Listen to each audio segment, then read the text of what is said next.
এখন ওই যে শাস্ত্রে বলছে একবার কৃষ্ণ নামে যত পাপ করে পাতুকিরও সাধ্য নাই তত পাপ করে।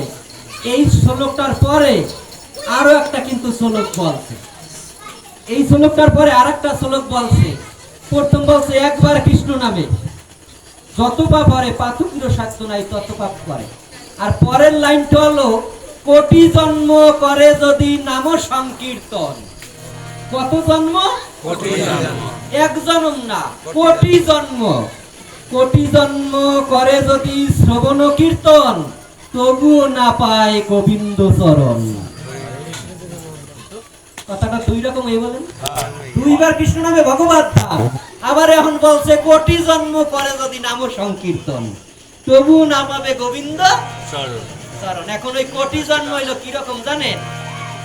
কোটি জন্ম যেমন কীর্তনীয়রা নাম কীর্তন করে না, দৈনিক দৈনিক দিনে 2 ঘন্টা রাতে 2 ঘন্টা করে, কিন্তু আবার কি করে তাদের জন্য দেখবেন সকালবেলা কীর্তন গাইতে ওঠার আগে তাদের জন্য এখন আগে পান্তা ভাত খাওয়াইতো, এখন আর খায় না। 50 টাকা বাজে থাকে, আমাদের বাড়ির পাশের বাড়িতে কীর্তন হয় তো বা এখানেও হয়, তাদের জন্য সকালবেলা এক এক জন প্রতি 50 টাকা বাজেট থাকে।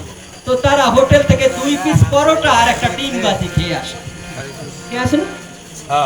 ওই খেয়ে আসরে ওঠে, আবার এক হাতে বাসি আর এক হাতে টানতে টানতে আসরে ওঠে। তো এই রকম অবস্থায় যদি এক জন্ম না কোটি জন্ম নাম সংকীর্তনে কীর্তন করে তাহলেও গোবিন্দের কৃপা লাভ করা যাবে না।